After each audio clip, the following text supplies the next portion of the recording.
Hola a todos, ¿cómo están? Hoy es el día 2, martes de español. Esta es la semana 59 y esta va a ser nuestra semana de Zorn más uno. Es la paleta de Zorn, esa paleta de 4 colores que hemos utilizado ya en muchas semanas anteriores. La utilizamos en 3 de las 3 últimas pinturas de la semana anterior. Entonces la vamos a invitar de vuelta porque la verdad me fascina. Y como invitado de esa paleta vamos a poner un pigmento que es de mi paleta más extensa. Entonces vamos a ver cómo nos va. Bueno, listo, comenzamos. Hoy es martes de español, y esta es nuestra semana de Zorn más uno. Yo sé que eso suena un poco extraño, pero lo que estamos tratando de decir con eso es que vamos a utilizar la paleta de 4 colores de Zorn, de Anders Zorn, y vamos a introducir un nuevo color a esta paleta. Ayer yo estaba tratando de explicar un poco el por qué estamos haciendo este ejercicio, pero digamos que la base fundamental, la razón fundamental por la que estamos haciendo este ejercicio durante la semana es que nosotros normalmente no entendemos bien el potencial que tiene el introducir un color nuevo a una paleta. Y bueno, esto lo digo pensando que cuando me refiero a nuestra paleta, es una paleta base que nosotros realmente comprendemos. Eso digamos que sería la primera instancia de lo que tenemos que hacer. Tener una paleta, ojalá corta, porque pues obviamente es mucho más fácil entender una paleta corta, una paleta pequeñita. Y esa paleta pequeñita tiene que ser algo que nos es terriblemente familiar, o sea, algo que sentimos muy cercano a nosotros. Yo les sugeriría en este momento que si ustedes tienen una paleta y es una paleta que todavía desconocen, o sea que cuando se sientan dicen, no, pues este color yo siempre lo uso para tal cosa y este color lo uso para tal cosa, o por ejemplo estuvieron en un taller de pintura donde la paleta que están utilizando es la paleta que les sugirió la profe, y la única razón por la que la utilizamos es porque vimos a la profe trabajar y la profe hace unas pinturas extraordinarias y esos son los colores que usa ella. Yo les diría que tenemos que frenar en este momento y decir, bueno, ¿cuánto conozco esta paleta? Y también, súper importante, ¿cuánto me representa esta paleta? O sea, de verdad siento que a través de esta paleta puedo comunicar fielmente lo que yo quiero decir. Por fielmente me refiero a que sea una paleta que pueda hacer eco, que pueda amplificar mi intención. Porque mi intención puede ser muy distinta a la de la profe. La profe puede haber llegado a esa paleta porque se dio cuenta que todos esos colores se acomodan perfectamente a lo que quiere ella decir, pero lo que ella quiere decir puede ser distintísimo a lo que yo quiero decir. Entonces, lo primero que tengo que hacer es como esa reflexión y tengo que ser honesto conmigo mismo y darme cuenta si esas decisiones que yo he tomado acerca de esos colores que componen mi paleta realmente me representan y realmente son herramientas con las que voy a poder trabajar para poder decir lo que yo siento, lo que yo quiero decir, la manera como yo percibo el mundo. Si yo voy a lograr traducir todas esas cosas a pintura y me voy a poder acercar a esa intención que tengo. Entonces, si ahí encontramos que hay una desconexión, tenemos que frenar. Inmediatamente tenemos que frenar. Esto no es una cosa de, no, voy a tomarme mi tiempo para... No. Frenemos inmediatamente, porque lo que nos estamos dando cuenta es que no conocemos esa paleta. Y de las cosas más importantes, sino quizás la más importante que necesita un pintor, es forjar una relación con su paleta. Es conocer esos colores que componen su paleta, pero de una manera íntima, de una manera estrechísima. Esa relación es sobre la que vamos a construir el resto de cosas que van a ser expresadas a través de la pintura. Entonces, importantísimo. ¿Qué pasa si después de esa reflexión honesta nos damos cuenta que nuestra paleta es una cosa que desconocemos? Pues empecemos pequeño. ¿Y qué quiere decir empezar pequeño? Esto va a ser un poco distinto para todo el mundo, pero, o sea, pueden hacer lo que yo hice hace muchísimos años, que fue empezar a hacer grisallas. Tengo que empezar por colores que me dejen solo acceder a hacer una reflexión de valor, o sea, de tono. Entonces voy a empezar por blanco y negro o blanco y tierra de sombra o tierra de Castle. Yo me acuerdo que usaba blanco y tierra de sombra natural o blanco y tierra de Castle, que es como un pardo Van Dyke también. Entonces estaba usando como esos colores para hacer puras reflexiones acerca de valor, o sea, de cuán claro o oscuro es algo. Y con eso me sentía totalmente satisfecho, no me estaba sintiendo como que, ay, no estoy usando color. Incluso nosotros hicimos una semana donde introducíamos una tierra a una paleta de blanco y negro Y ahí hay una diferencia grandísima. Uno pensaría que no. ¿Qué voy a entender de color cuando estoy trabajando blanco, negro y una tierra? O sea, todo eso suena igualitico, ¿no es cierto? Suenan como neutros y ya. Pero no, hay unas diferencias de temperatura palpables que uno las puede ir identificando y donde uno puede ir sensibilizándose a esos pequeños cambios. Entonces me acuerdo que hicimos una semana de ejercicios con tierra, blanco y negro, donde lo que intentábamos hacer era eso, empezar a enseñarnos acerca de cambios de temperatura, qué cosas eran más cálidas, qué cosas eran más frías, cómo se comporta un color cuando está transparente, cómo se comporta un color cuando está mezclado con un blanco opaco como el blanco de titanio. O sea, cosas muy, muy pequeñas, muy fundamentales que son importantísimas para empezar a forjar esa relación con nuestra paleta. Entonces ustedes pueden empezar por ahí o pueden empezar por una paleta que es preciosa, que va a ser la base de nuestro ejercicio durante esta semana, que ha sido la base de muchos ejercicios de muchas semanas durante este proceso. Pero yo creo que lo ha sido y no habla de mi incapacidad por extender esa paleta, porque también hemos hecho ejercicios con colores así que nunca uso. Pero cuando yo pienso en una paleta que me ayuda a acceder a los fundamentos, a las bases de la pintura, pienso en esta paleta de Zorn. Ahora, hemos hablado de por qué esta paleta de Zorn no habla simplemente de un pintor sueco de finales del siglo XIX. No, esta paleta realmente hace eco de unas apreciaciones de color que se fundaron en la pintura del Renacimiento Alto, el Barroco. O sea, esta paleta lo está haciendo a uno pensar más como pensaba el pintor hace 500 años que las decisiones de pintura que tomó Zorn cuando decidió simplificar su paleta hace 120 años. Igual, esa es una conexión que existe entre toda la pintura. Es decir, Zorn no llega a simplificar su paleta de la nada. Él quiere hacer eso por evocar una pintura que era mucho más simple, mucho más sencilla, pero profundísima también. Por el hecho de que sea una pintura más simple o que nazca de una paleta que es muy sencilla, no quiere decir que la pintura en sí entonces ya es también un acto simplificado que no va a poder acceder a cosas más complejas a las que sí puede acceder una paleta mucho más amplia. No. Antes es como esa filosofía de hacer muchísimo con muy poco. Esa es la base de la pintura. ¿Y por qué le llamamos la base de la pintura? Pues porque antes, cuando se pintaba antes, no había muchos pigmentos. O sea, esa es la realidad, no se podían producir muchos pigmentos. Los pigmentos que eran como extraños a esas tierras que eran accesibles, a esas tierras como autóctonas a las que podía acceder el pintor en su región, era muy distinto a colores que tenían que cruzar mares, como era el ultramarino, literalmente el ultramarino. Y por eso es que el ultramarino, que era el lapislázuli, era un color que terminaba siendo tan costoso. Entonces digamos que los colores que fácilmente podrían encontrarse en la naturaleza, y el ser humano tenía una inventiva altísima y un ingenio absurdo para encontrarse en la naturaleza esas instancias que le podían proporcionar con color. Entonces el color lo hemos encontrado en unos sitios que son casi que inimaginables. La historia de los colores que utilizamos los seres humanos es una cosa mágica, es una cosa preciosa.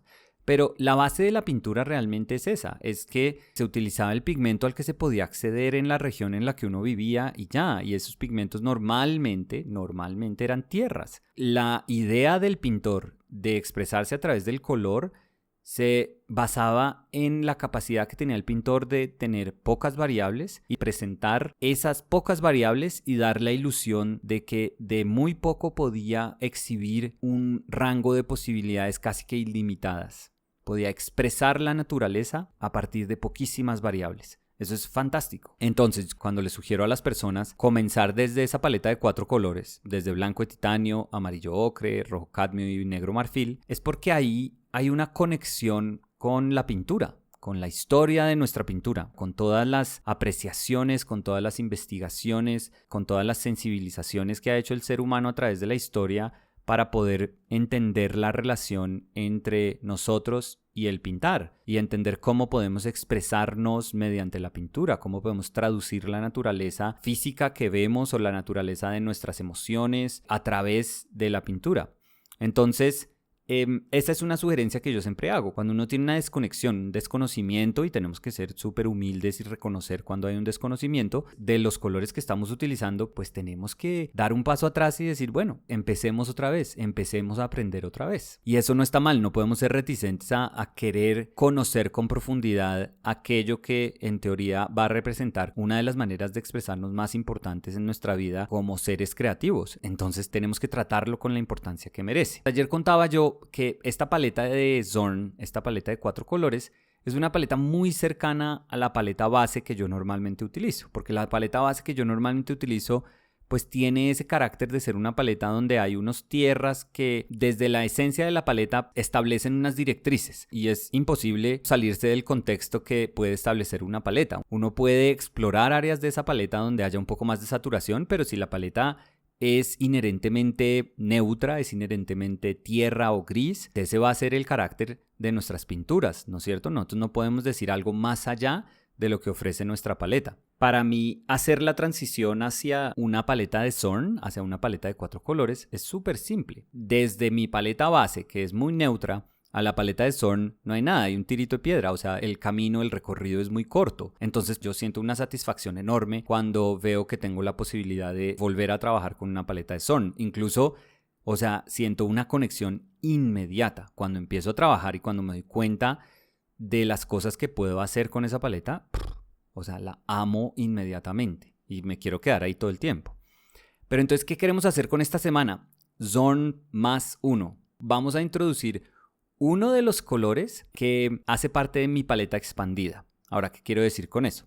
En mi paleta base yo tengo para mis colores primarios, tengo en el amarillo solo el amarillo ocre, en el matiz rojo tengo rojo cadmio y alizarín y en el matiz azul solo tengo el ultramarino. Esos son los 4 pigmentos con los que he decidido representar colores primarios. Y cuando necesito una paleta expandida, porque sienta que estoy empujando los límites de esa paleta, pero siento que necesito un poquito más de saturación o de variación en los azules, en verdes o en los amarillos, entonces introduzco 2 colores.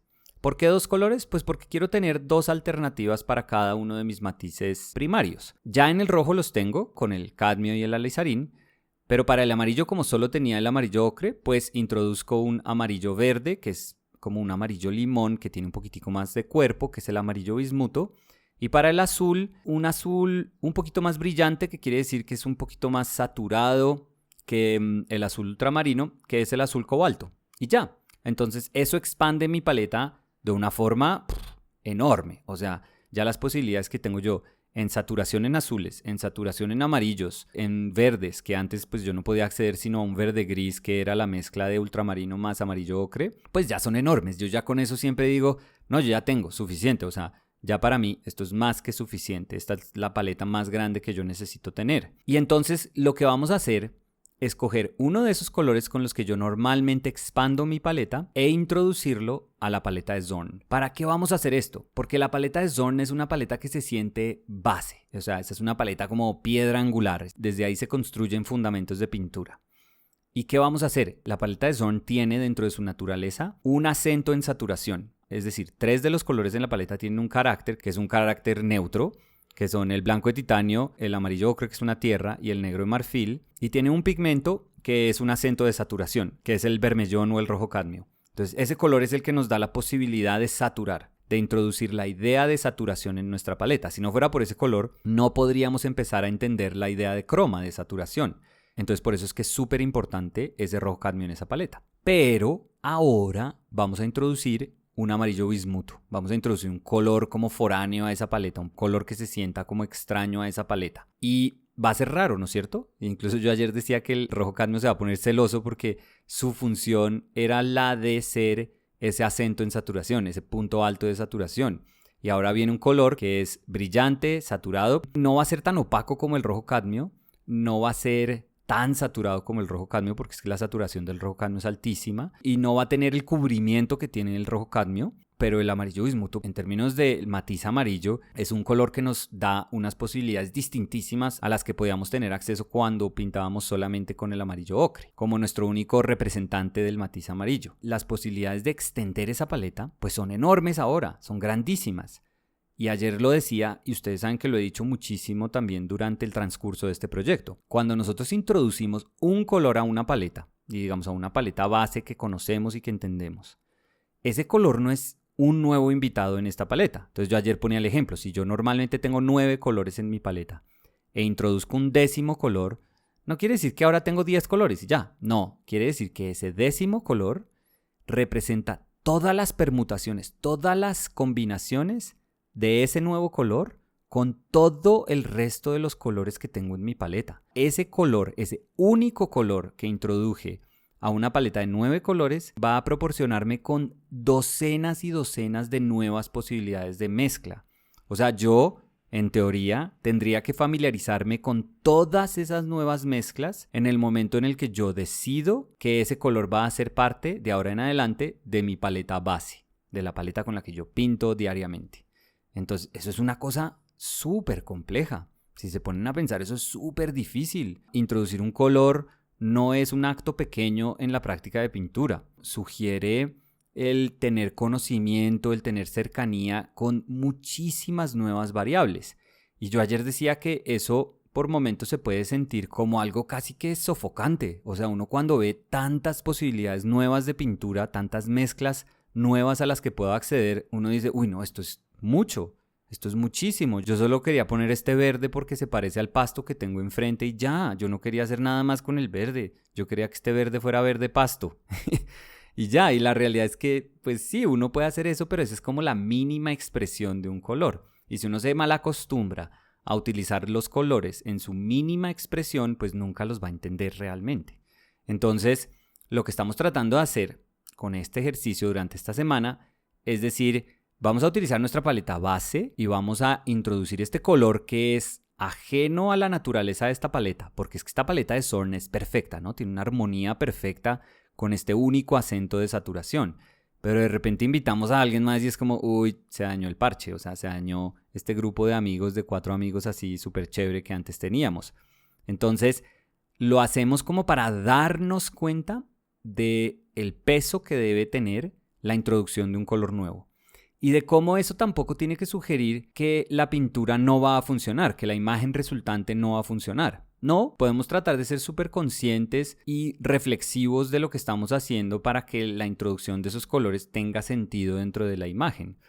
¿Cómo vamos a lograr eso durante esta semana? Pues la idea es súper simple. Esa introducción de ese amarillo la vamos a entender como algo focal. Entonces, la idea es que cuando miremos nuestra pintura, logremos identificar muy fácilmente, o sea, que tengamos fácil acceso a la instancia de la pintura en la que estuvimos pintando con el amarillo bismuto. O sea, el amarillo bismuto no puede en estas pinturas estar en todas partes, en todas partes. Por eso es que le estamos diciendo esta semana Zorn más 1. Así como en nuestra paleta la base va a ser Zorn y hay uno que es ajeno, en nuestra pintura se va a manifestar que la base de la pintura es Zorn, o sea, va a haber un grandísimo porcentaje de la imagen que es Zorn y va a haber una instancia de la pintura donde se introduce ese nuevo color y esas posibilidades de mezcla de ese color. ¿Para qué lo hacemos? De nuevo, para que no se sienta abrumador ese proceso de añadir un color, para que no sintamos que ese color ahora tiene que estar en todo lado, toda instancia de nuestra pintura. No, podemos ir paso a paso, lentamente, reconociendo esos momentos de pintura donde ese color se manifiesta. Y si esos momentos de pintura son fáciles de identificar, o sea que cuando vemos nuestra pintura podemos reconocerlos y decir, ah, sí, aquí fue que usé este amarillo y así es como se diferencia de estos otros momentos donde estaba utilizando el amarillo ocre de la paleta Zorn. Si podemos hacer eso, fantástico, fantástico porque vamos a lograr en una pintura exponer esas diferencias que hay, como esas nuevas posibilidades, pero vamos a lograr localizarlas, que eso es algo que nos va a ayudar muchísimo. Corremos el riesgo, eso sí, de aislar ese momento del resto de la pintura. Una pintura no se puede nunca entender como secciones aisladas. Una pintura, cuando funciona, funciona como un todo. Y es un todo en donde las variables que lo componen, las partes que lo componen, se afectan una a la otra. O sea, el efecto de una sobre otra tiene que ser palpable. Entonces estamos corriendo un poquitico el riesgo, y esto está bien, no pasa nada, de que las áreas donde vamos a utilizar ese amarillo bismuto sean demasiado ajenas al resto de la pintura. Pero pues nuestra función esta semana es tratar de entender que eso es algo que puede suceder y vamos a tratar de, siendo conscientes de ese riesgo, manejar la pintura de una manera en donde ese color puede sentirse foráneo, pero pues vamos a hacer un esfuerzo, y esa es nuestra responsabilidad, para que esa introducción de ese color pueda empezar a entenderse como armónica dentro de nuestra pintura. Ayer hicimos una pintura chévere porque habla mucho de cómo esa introducción de ese amarillo no tiene que entenderse como eso, como algo precioso, no tiene que entenderse como la exhibición de una joya dentro de la pintura. O sea, la paleta de Zorn es tierra y de repente de esta tierra nace este diamante. No, para nada. O sea, ayer por eso hablábamos de esa desconexión que yo tengo con la manipulación de las obras de arte, esa interacción o la no interacción. El tocarlo significa degradarlo, significa un riesgo. O sea, la interacción humana con una obra de arte tradicional significa riesgo, significa una destrucción prematura, significa corta vida. O sea, casi que empezamos a entender nuestro tacto, nuestra presencia, como algo que puede acelerar un proceso natural de degradación de la obra de arte. Y la obra de arte desafortunadamente la entienden como libre de procesos naturales de envejecimiento y de degradación.